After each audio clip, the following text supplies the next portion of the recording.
Hello, I'm Ken Berlin. I'm a senior fellow at the Atlantic Council. I'd like to welcome Deanne Criswell, the administrator of the Federal Emergency Management Agency, FEMA, to join us for this live from Dubai broadcast. This interview is being broadcast worldwide. So I'd like to start off by asking you about FEMA's mission, how the agency implements its mission, and FEMA's role in responding to natural disasters. We keep it fairly simple. Our mission is to help people before, during, and after disasters. And it really has become our North Star in how we guide our employees and implement our policies to make sure that we're doing everything we can to help people before, which is where I think COP really comes in. Where are we working to create that intersection between reducing the impacts from climate change so we don't have to respond and recover as much? And at FEMA, we're divided into two basic functions. I have a whole side of my agency that's focused just on the before, including reducing risk, but also preparedness and helping individuals become better prepared. And then the other side of my agency that focuses on response and recovery. Just out of curiosity, how many employees do you have doing that work? We have about 22,000 employees. A good number of them are reservists, which are really the backbone of our employees. And they're the individuals that we can call up when a disaster happens, and they leave their families and they go respond to help the people that have been impacted. Great. Recent studies and statements of the COP show that we're not yet on track to reach the net zero goal by 2050, and really not on track on any of the goals we're working on yet. And that significant warming will continue to occur and to increase. Could you tell us how you're planning for a world in which global warming is going to get worse over time? You know, I think that we're seeing some of that take place right now. This has been a year of records across the United States. We've already had 25 separate disasters that have cost over $1 billion each. And I think it's somewhere around $73 billion total across those. That's just this year in 2023.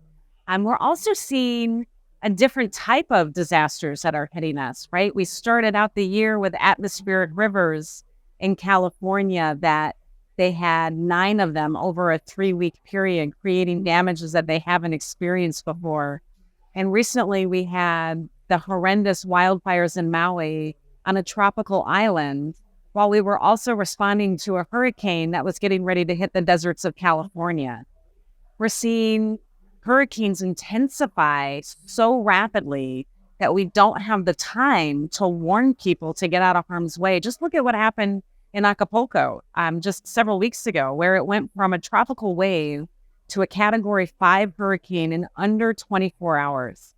Our emergency managers have less and less time to actually make sure that they can get people to safety. And even the structure of our storms is different. We're having record rain events that are breaking the records that were only set maybe a week before. And so what we are seeing, I think, is just going to continue to challenge and stress our system as we respond to and have more complex recoveries as a result of the changing climate. Sounds like you have your work cut out for you. We do. But we have a great team, and they are focused on making sure that we are doing what we can to get ahead of this. Since you mentioned Acapulco, does FEMA interact with the agencies involved in disaster response around the world? And how do you work together with them? Do you have meetings to discuss best practices and how to address the disasters that are occurring?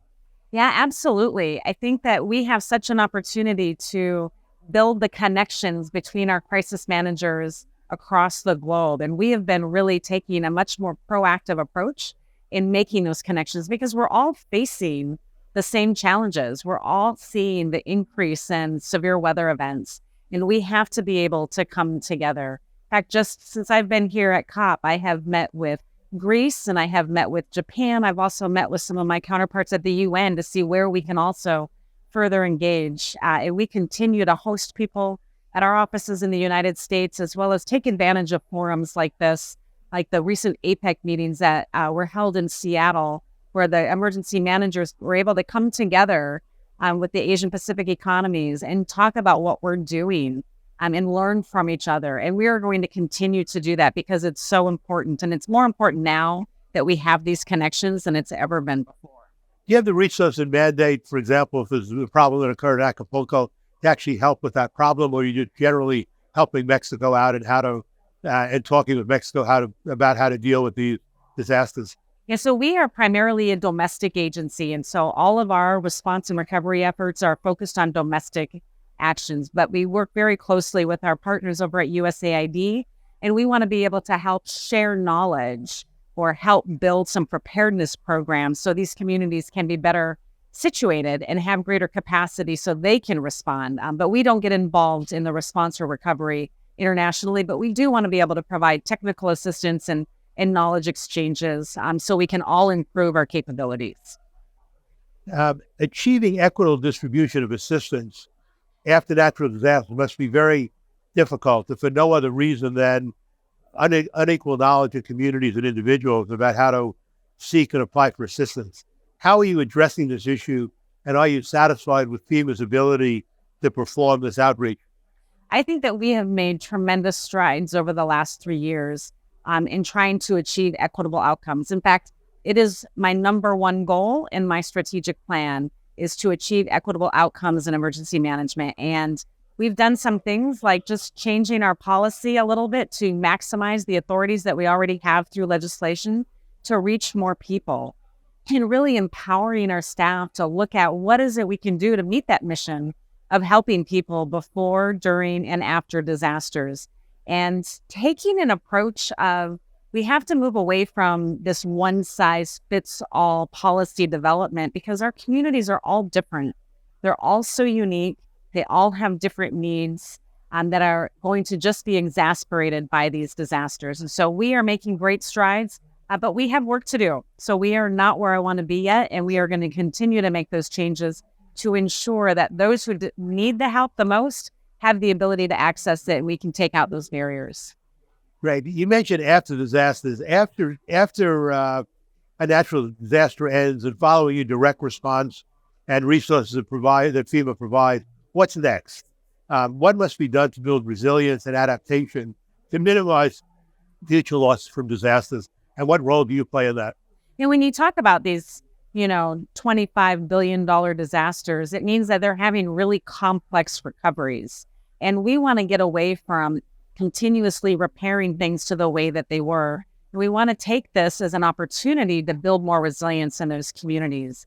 And so we have the ability through our recovery mechanisms to actually help them as they're rebuilding critical infrastructure to make it stronger, to make it more resilient so they don't have to withstand the impacts of a loss of that infrastructure again. And so we work really closely with all of these jurisdictions as they're recovering to help build that resilience and make sure they understand what is available to them to do that. That's one of our biggest goals as we continue to go forward is we don't want to build things back the same way. We want to really use this as an opportunity to make these communities stronger. Great. And well, I look forward to seeing what you accomplish in the years ahead. And is there anything else you'd like to add before you end? I just think this is such a great opportunity here at COP to bring the crisis managers together with the climate experts so we can better understand what these impacts are going to be and how we're going to be able to adapt to the changing climate to protect these communities. Great. Well, again, thank you very much for coming today. We appreciate it. Thank you. Appreciate it.